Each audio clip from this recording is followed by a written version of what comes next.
오늘 읽으신 본문 욥기 30장 1절로 15절 말씀을 통해서 주님께서 우리에게 주시는 음성을 듣고 또 적용하며 기도할 때 하나님의 은혜가 넘치기를 주님의 이름으로 축복합니다.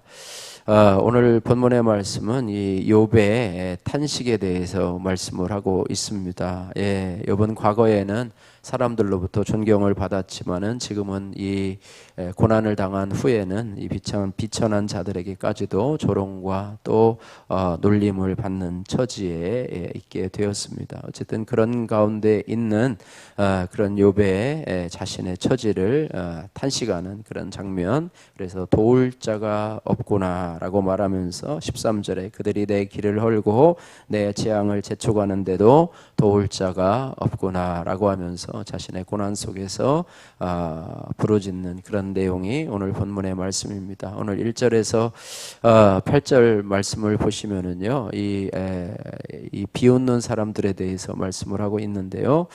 과거에 고난이 다가오기 전에 이 욥은 사람들에게 참 여러 가지 도움을 또 입고 또 가난한 자들을 또 돌보고 또 어려운 자들을 위로하면서 많은 존경과 사랑을 받았던 그런 사람입니다. 그런데 이제는 그들에게 오히려 조롱을 당하는 그런 경우가 있죠. 우리 말에도 있잖아요. 친구가 많던 사람이 물질을 잃어버리면 친구들이 하나둘 다 떠나간다는 말이 있잖아요. 그러니까 나의 인격을 보고 내가 좋아서 모이는 것이 아니라 내가 나눠줄 게 많고 돈이 있기 때문에 나를 보고 나를 칭찬하고 위로하는 뭐 그런 높여주는 그런 것이지만 이제는 아무것도 없는 거렁뱅이가 되고 아무것도 없는 일푼도 없는 사람이 되면 친구들조차 또 가족들조차 형제들조차 다 떠나게 된다라는 참 씁쓸한 말인데요.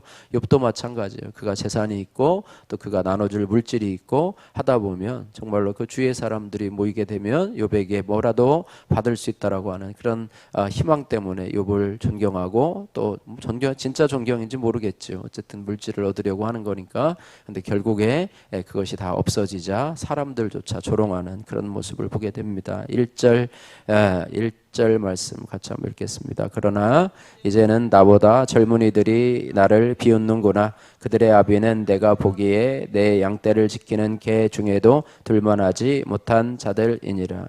젊은 자들, 나보다 젊은 사람들이, 나이 어린 사람들이 나를 비웃고요. 또 그들의 아비를 볼 때 내가 보기에 예전에 정말로 내 양떼를 지키는 개 중에도 두지 못할 만큼 비천한 자들인데 그들을조차도 나를 조롱하고 멸시하는구나, 이렇게 탄식하고 있습니다. 그래서 원래 밑에서부터 올라가면은요 아무런 문제가 없는데 위에 너무 잘 살다가 한꺼번에 고난을 당해서 밑바닥으로 내려오면 정말로 힘들다고 그래요. 너무너무 힘들다고 그래요. 욥처럼 한때 잘 나가던 사람들이 큰 고난을 당하면서 이렇게 밑바닥까지 내려오게 되면 너무나 힘들다고 생각하고 그들은 과거를 집착하며 예전에는 내가 이랬지, 예전에는 내가 참 잘 나가던 사람이었지라고 하면서 과거를 회상하게 되는데요. 그래서 사람들의 조롱과 비난에 쉽게 상처에 노출되는 사람들이 바로 그런 부류의 사람인데요. 그러면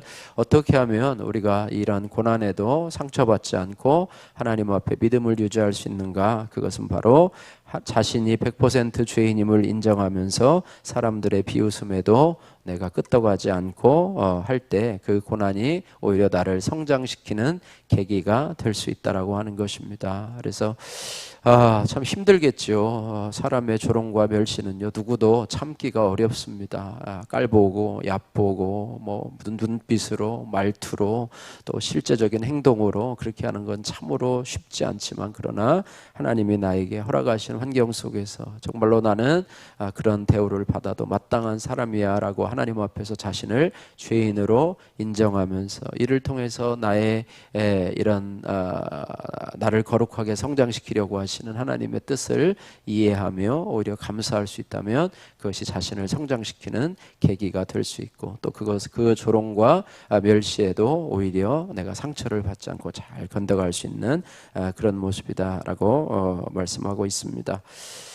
자, 두 번째로 9절에서 11절 말씀이니까요. 또 마찬가지로 이욥은 이를 통해서 자신이 얼마나 초라하고 보잘것없는 존재인지를 깨닫게 되었습니다. 이전에는요, 자신 존경받고 사람들이 주위에 늘 있고 하면 자신이 좀 괜찮은 사람인 것처럼, 또 자신이 대단한 사람인 것처럼 교만하고 이렇게 생동을 했지만, 이렇게 조롱과 멸시를 받고 정말로 정말 자신의 양떼 중에서 개를 지키는 그 개보다도 못한 그런 사람으로부터조차 조롱을 받는다고 생각하니까 참 무너지죠. 마음이 무너지고 이렇게 합니다. 그러나 이런 고난을 또 잘 이겨나갈 수 있는 방법은 뭐냐면, 이런 고난 중에서도 주님의 십자가 고통, 예수님께서도 십자가에 달리면서 얼마나 멸시와 조롱과 천대를 당했습니까? 그죠?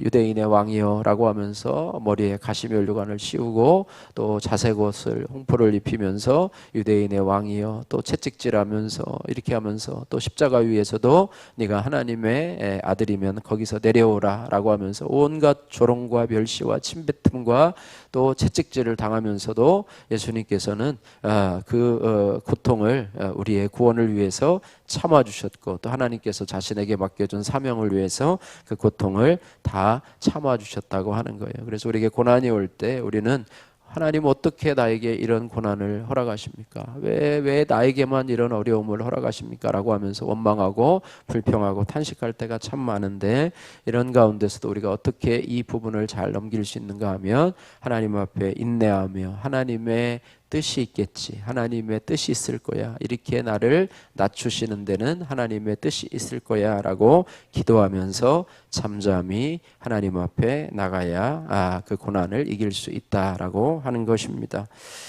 자, 그 다음에 12절에서 15절 말씀은요, 이 욥이 자신을 멸시하는 자들의 이 공격으로부터 죽음의 공포를 공포를 느끼게 되는데요. 도울 자가 없는 자신의 형편을 말하고 있습니다. 12절 13절 같이 한번 읽겠습니다. 그들이 내 오른쪽에서 일어나 내 발에 덫을 놓으며 나를 대적하여 길을 에워싸며 그들이 내 길을 헐고 내 재앙을 재촉하는데도 도울 자가 없구나. 15절 공포심이 임하는 모습입니다. 15절 순식간에 공포가 나를 에워싸고 그들이 내 품위를 바람같이 날려버리니 나의 구원은 구름같이 지나가 버렸더라. 오른쪽에서 일어나서 내 발에 덫을 놓고 나를 대적하고 길을 에워싸며 그들이 내가 가는 길을 헐고 내 재앙을 재촉하는데도 도울 자가 없구나. 15절에 순식간에 공포가 나를 에워싸고 그들이 내 품위를 바람같이 날려버리니 나의 구원은 구름같이 지나가 버렸도다 라고 말하였습니다. 이 욥이 믿음이 없는 것이 아니라 그 상황을 객관적으로 묘사하면 그렇다는 것입니다. 정말로 하나님은 내가 탄식하고 기도해도 없는 것 같이, 나타나지 않는 것 같이 보이고, 주위 사람들은 나를 계속해서 비난하고 공격하고 조롱하고 멸시하는구나, 이렇게 말씀하고 있습니다. 그래서 우리에게요, 이해하지 못하고 또 깨닫지 못하는 그런 현재의 고난이 우리에게 다가올 때는 우리가 말씀을 붙잡고 살아야 됩니다. 현재 우리에게 당하는 고난은 장차 나타날 영광과 좋게 비교할 수 없도다, 이렇게 말해요. 현실의 고난에 매몰되어서 소망으로 주님을 바라보지 못하면 우리는 욕과 같이 탄식할 수밖에 없다는 것, 두려움 가운데 공포 가운데 사로잡힐 수밖에 없다는 것을 기억하며, 그럴 때조차도 우리는 믿음의 끈을 놓고 예배의 자리를 지키면서 하나님이 나에게 주시는 말씀이 무엇인지를 우리가 그 음성에 귀를 기울이며 나갈 때 이런 고난이 지나가게 되고, 또 고난을 통해서 우리에게 유익을 발견하게 된다. 그래서 우리가 기도해야 될 때 이 고난이 빨리 지나가게 해주세요, 이 고난이 빨리 없어지게 해주세요가 아니라 이 고난을 통해서 주시는 하나님의, 나를 향하신 하나님의 뜻을 발견하게 해주세요. 이 고난을 통해서 나에게 개인적으로 주시는 하나님의 말씀을 보내달라고 기도하시면서 말씀을 가까이 하게 하시고, 오히려 더 그 가운데 여러분이 기도로 또 예배로 더 가까이 할 때 하나님은 반드시 여러분에게 말씀하시고, 고난당함이 내게 유익이라 이를 통하여 내가 주의 율례를 배우게 되었나이다, 이런 고백을 할 수 있게 될 줄로 믿습니다. 5년마다 찾아오는 구원의 사건, 하성진님의 큐티인 간증입니다. 30대 중반에 파킨슨병 진단을 받은 저는 점점 증세가 악화되더니 약 부작용까지 더하여져서 경제생활, 경제활동까지도 힘들어졌습니다. 그러자 공동체 지체들은 뇌 심부 자극술을 받기를 권면했습니다. 이 수료를 받으면 뇌에 전기 자극을 주어 도파민 분바와 같은 그런 효과가 일어나서 5년에서 10년 정도 증상을 지연시킬 수 있기 때문입니다. 수술 후 저의 증세는 호전되었습니다. 하지만 가슴에 장착한 자극 발생기의 배터리를 5년 주기로 교체해야 하는 수술이 너무나 힘들었습니다. 이 수술을 받을 때에는 전신을 마취하고 양쪽 가슴을 칼로 도려내어 근육과 근육 사이에 내장된 배터리를 교체해야 됩니다. 그런데 이때 합병증이 발생하거나 수술 부위에 염증이 생겨 수술을 못 받거나 재수술하는 경우도 발생했기 때문에 저는 마음을 졸여야 했습니다. 그런데 감사하게도 작년 5월 첫 배터리 교체 수술을 받은 후 지금은 일상생활에 복귀해서 학원에서 아이들을 가르치며 건강하게 지내고 있습니다. 하지만 수술을 받아도 퇴행성 뇌질환은 여전하기에 조금 느린 제 모습은 학생들에게 늘 조롱거리가 되곤 합니다. 쌤, 걷는 모습이 좀비 같아요. 쌤은 글씨 쓰는 것도 나무늘보 같아요. 뭐 이렇게 조롱거리가 되곤 했습니다. 예수님을 인격적으로 만나기 전에는 이런 말을 들을 때마다 주님을 원망하고 자기 연민에 빠지곤 했습니다. 하지만 믿음의 공동체에서 말씀으로 양육받고 교회 소그룹 리더로서 저와 같은 환우인 지체들을 섬기다 보니 두려움이 담대함으로 바뀌게 되었습니다. 또한 교회 수련회 때 대표로 간증한 뒤로는 불치병이라는 이 고난의 시작과 끝을 하나님이 주관하실 것을 믿고 소망을 품게 되었습니다. 고난 중에서도 욥은 자기를 조롱하는 이들을 미워하기보다 모든 것이 하나님의 뜻에 따라 일어난 일임을 믿습니다.